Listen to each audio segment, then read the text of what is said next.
Bonjour tout le monde, bienvenue chez Critic Man, l'homme qui critique plus vite que son nom mais sans rien dévoiler.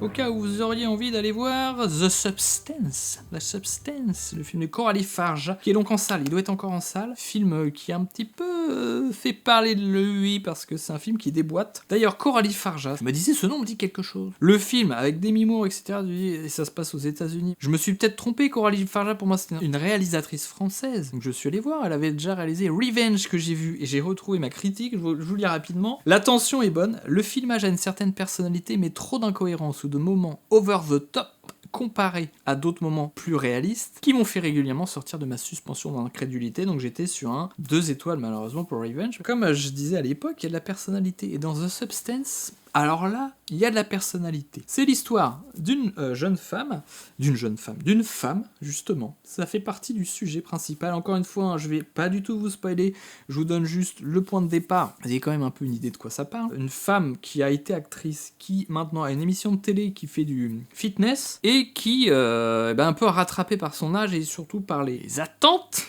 de nos chers hommes dominants par rapport au corps de la femme. Puisque, ce qui est un peu choquant, elle fait son émission et tu dis physiquement c'est impressionnant, et a priori ça ne suffit pas, elle est pas assez jeune, donc il faut passer à de la jeunesse. Voilà, le point de départ. C'est un film dont la mise en scène est extrêmement marquée. Grosse personnalité de mise en scène, c'est exactement le genre de cinéma que j'aime, c'est-à-dire que on n'a pas peur de faire une mise en scène qui se voit. Des mouvements de caméra, des effets visuels, un montage aussi visible. On est loin du cinéma, l'âge d'or du cinéma américain, où l'idée c'était de faire disparaître la caméra pour vous embarquer, être pris dans l'histoire. Mais aujourd'hui, le public est beaucoup plus habitué aux effets de montage, etc. Et donc il peut rester extrêmement immergé avec des effets visuels malgré tout. Et en même temps, je dis ça, mais un cinéaste comme Brian De Palma avait déjà une mise en scène extrêmement visuelle, enfin en tout cas très remarquable, dans le sens où on la voit, mais malgré tout, ça n'empêche pas d'être immergé dans le film en lui-même. En tout cas, c'est un genre de cinéma que j'aime beaucoup. J'aime le cinéma, donc quand il y a de la mise en scène, forcément je suis très content. La séquence d'ouverture, je ne dévoilerai rien, mais je la trouve remarquable. Elle est justement, je parlais de personnalité, elle a un point de vue marqué, et ça, c'est ça qui est intéressant, qui est puissant, un point de vue fort, et en même temps extrêmement signifiant.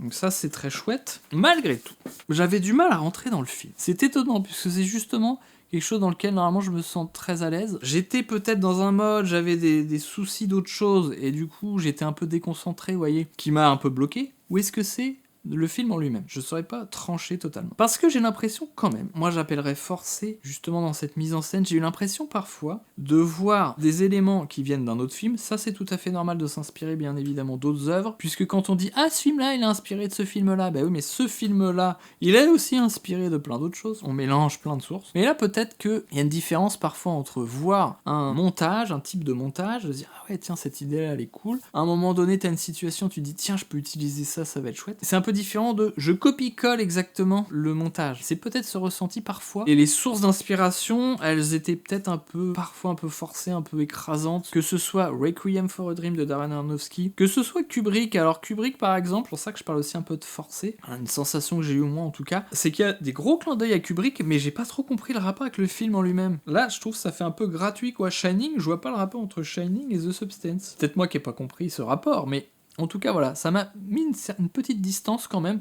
À côté de ça, le film est une putain d'expérience. Ça ne peut pas vous laisser froid, c'est impossible. Soit vraiment, il y a un rejet parce qu'il y a quand même côté très violent et vous partez, soit vous vivez un moment. De toute façon, il se passe quelque chose. Donc déjà, rien que ça, c'est forcément un film intéressant. Une forme de bémol. Le film, globalement, m'a plu, mais je parle aussi forcément des petites choses où je me suis dit, tiens, la manière de parler de ce sujet, du corps de la femme, de cet enjeu, j'ai eu cette sensation d'être du côté en permanence de la victime, et donc de jamais questionner la mécanique qui fait qu'une personne devient une victime, c'est-à-dire les personnes qui vont l'oppresser. Bien sûr, on voit un petit peu, mais c'est pas l'idée du film, j'imagine, de dénoncer ou de montrer la mécanique du poids du regard et toute une construction historique qui a amené à ça. C'est peut-être juste de dire, voilà, regardez les effets, ce qui est aussi intéressant. En tout cas, Demi Moore, elle est ouf dans ce film. Alors, moi, ce qui m'a presque choqué, c'est que donc, tu la vois faire son fitness et tu dis, waouh, elle est encore très belle femme. Toujours aujourd'hui, et puis on dit non, en fait ça va pas. Il y a presque un truc où je comprenais pas en fait.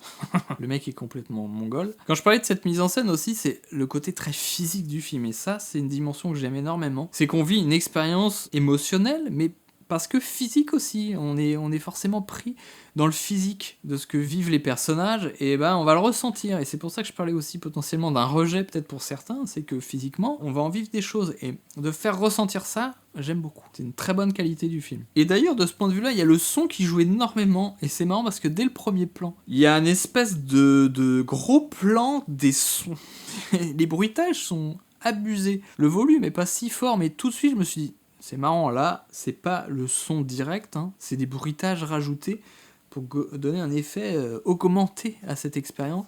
Je pense que ça joue, même pour ceux qui vont pas remarquer, ça joue forcément sur ce ressenti sensoriel et physique dont je parlais. Alors le film parle de féminisme et c'est réalisé par une femme, et je pense que une des qualités, c'est de pouvoir se permettre d'avoir aucune pudeur dans le film, d'aller très loin là-dessus. C'est là où on a encore la preuve que si on enlève la moitié de la population, on l'empêche de créer certaines choses, bah on se retire aussi la moitié des possibilités d'histoire et de manière de raconter et de montrer l'humanité. C'est quand même triste. Et c'est marrant parce que j'avais eu cette discussion à un moment, je me dis, mais j'ai pas envie de devoir, entre guillemets, me forcer ou de faire un tri dans le choix d'un film ou d'un bouquin, me dire c'est un auteur ou une autrice. On devrait être dans un monde où c'est normal qu'il y ait autant d'auteurs et d'autrices. Mais comme ce n'est pas le cas, c'est vrai qu'à un moment donné, si on a envie nous-mêmes un petit peu de changer les choses, eh ben il faut qu'on alimente cette machine. Et donc il faut faire le choix volontaire d'aller voir peut-être plus de films réalisés par des femmes, puisque même en France, quand même, les chiffres, il y a quoi ? Il y a 25% de films réalisés par des femmes. Comment ça se fait ? Il n'y a pas de raison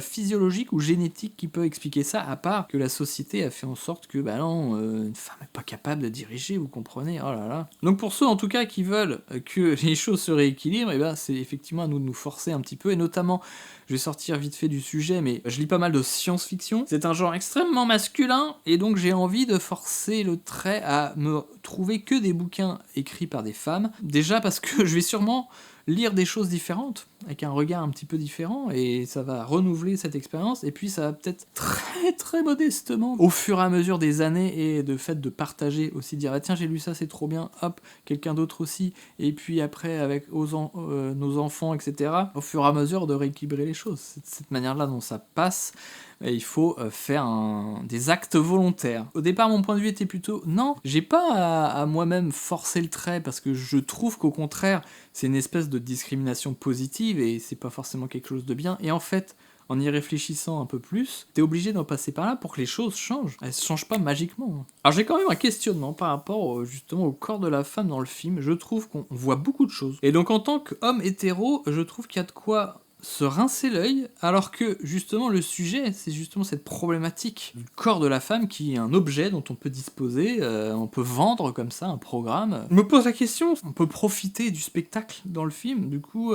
ça résout pas vraiment le problème si je viens profiter du corps des femmes en regardant le film. Alors peut-être parce qu'il y a d'autres moments qui sont moins agréables à regarder, on peut dire que ça rééquilibre. Je me pose cette question, est-ce que c'est moi qui suis un gros porc dégueulasse, ou est-ce que c'est une question très paradoxale et difficile à aborder, puisque si on montre, on peut donner un plaisir aussi. Donc en tout cas c'est un gros film, un gros spectacle bien cauchemardesque qu'on prend en pleine face. J'ai quelques réserves, mais ça n'empêche pas qu'on est sur un bon gros 4 étoiles sur 5 que je vous recommande, et nous on se retrouve bientôt pour parler d'autres choses.